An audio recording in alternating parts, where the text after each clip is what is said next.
Nama, and welcome to the Pine River Valley Trailhead, something like that.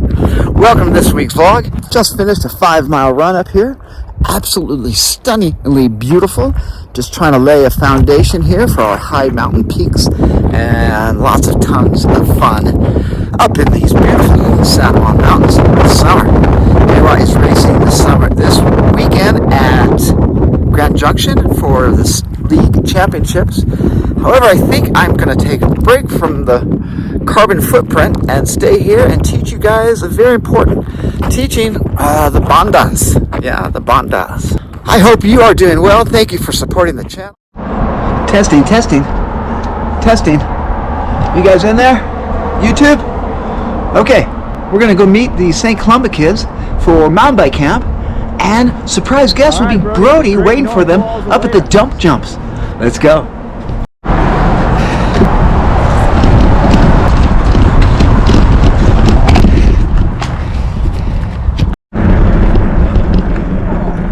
You doing okay? Oh my God!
Locked arms. Are we gonna hit you or what? Okay.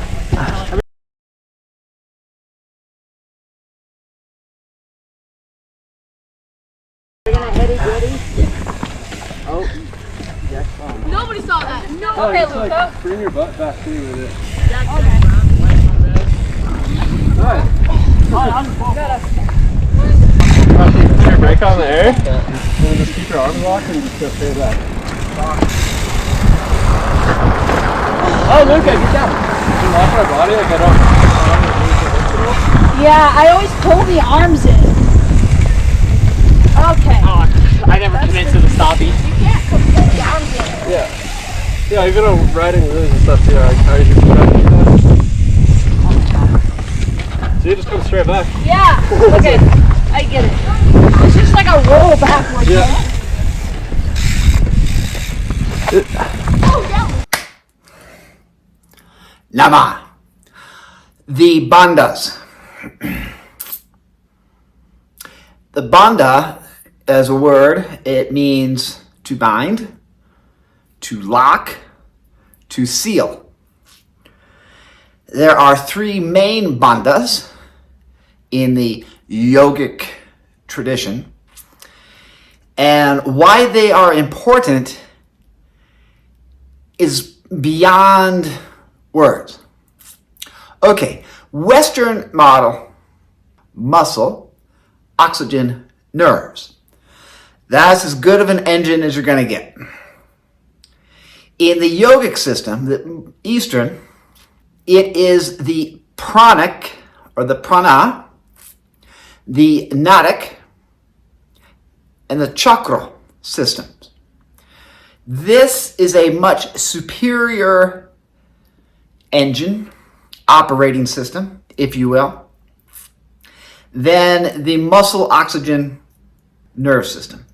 The prana is the divine source of all energy.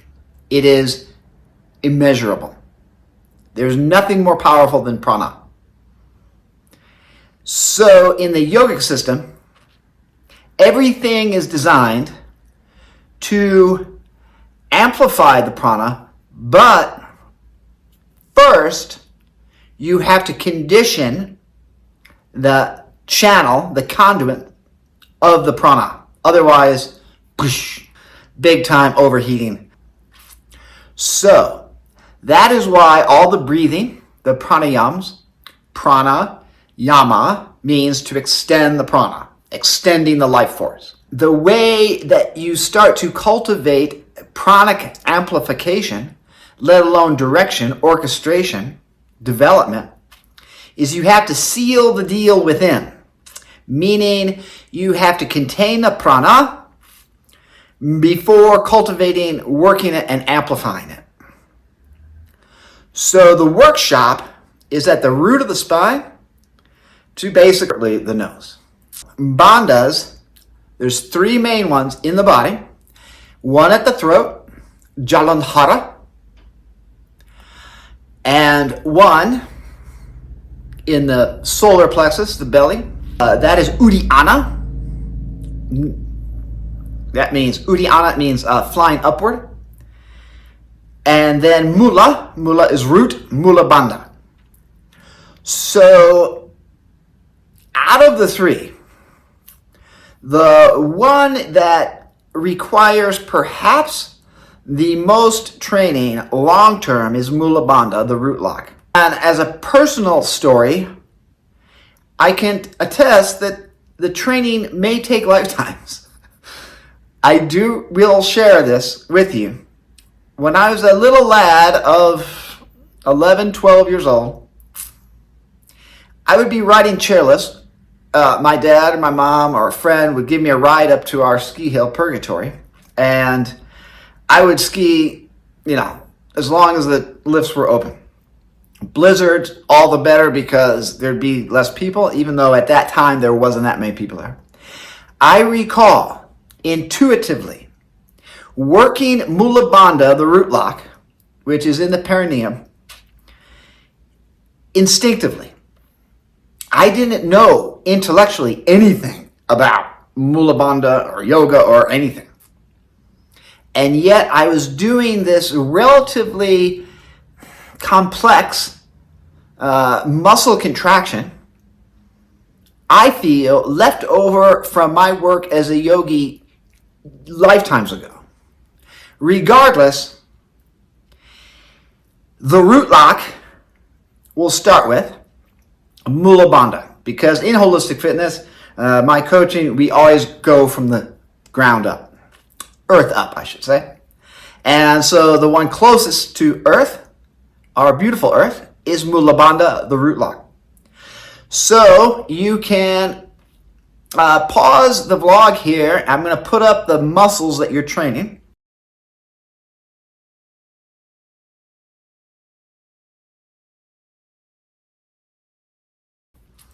And you can research it because this is important stuff, and I'm not going to just say stuff just for the sake of saying stuff. You need to do the research or get a hold of an experienced yoga teacher that knows what they're talking about. On Holistic Fitness online training with me is absolutely available. Or if you want to go deeper into these bandhas and the resultant subtle physiology, comment below and we'll go there. On the left, ichthyocavernosus, and on the right, ichthyocavernosus. And it does make a bit of a triangle, if you will, at the root of the pelvis. And so the training begins by flexing, contracting ichthyocavernosus, and then the transverse muscle at the root. So this hammock and this triangle at the root of the spine, when you strengthen it, it becomes almost like a trampoline, if you will, for the apana, which is the downward flowing life force, different aspect of the prana. So and we can discuss they're called vayus or currents. There's 5 major ones that the yogi works in with pranayama, internal arts.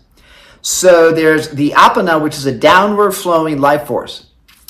If Mula Bandha is not strong, and to condition the strength of this musculature, it's a lot different than having to train just a bicep. Bicep, easy to train. Ichthyocavernosus, the superficial transverse perineum, not so easy. These 3 muscles are absolutely dichotomized from the anus sphincter muscle. That actually is a root, that is a type of a root lock as well, known as Ashwini Mudra. However, we keep Mula Bandha independent. So the apana, downward flowing life force, hits Mula Bandha and comes back up. Now, that leads us to Uddiyanna Bandha, the stomach, the flying upward lock. So once the apana hits a well-trained Mula Bandha, it will start to reverse its original intent of going out of the body. That's how aging happens, disease, weakness, lethargy, mental stuff. You just have a leaky tire if you don't do Mula Bandha. And you only have so much air in a tire, right? So that's what causes aging and stuff like that. So you have to reverse that downward flowing life force and get it back up, in and up. So Uddiyanna is a flying upward breath used to kind of fan the apana up. Where the biggest channel that we're working with internally is Sushumna. That means the most gracious channel. That's the biggest conduit of prana in the body. It's the subtle anatomical aspect of the spinal cord. So we've got Mula Bandha locking below. We've got Uddiyanna Bandha flying upward. We don't want it to go up and out. At this moment, we need to cultivate the prana within, and so we do the chin lock or Jaladhara.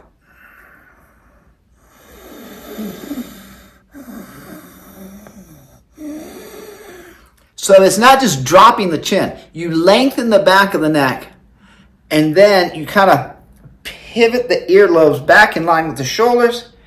And so the back of the Sushumna, the most gracious channel, doesn't get kinked or shortened. Sushumna stays really long, and then you draw the chin in and lock it in.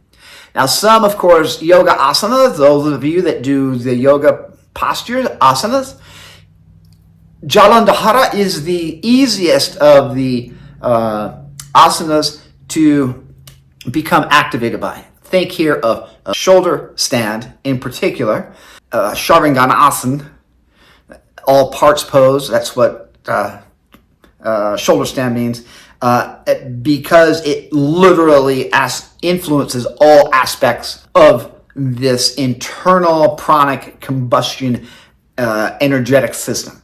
So certain yoga postures really important to do it. Like full lotus, for example, helps activate Mula Bandha, but there is a specific yogic posture that I could only do when I was teaching yoga a lot. Mula Bandha asana. It's pretty difficult, so I don't even try it. I actually use Siddhasana. Siddhi means powers. It relates to the powers associated with Mula Bandha. Siddhasana, that's where you hook the heel underneath Mula Bandha to activate and help further that powerful root lock. Physiological aspects of a well-trained Bandha system is, of course, enhanced pratyahara. That's one of the guidelines of yoga.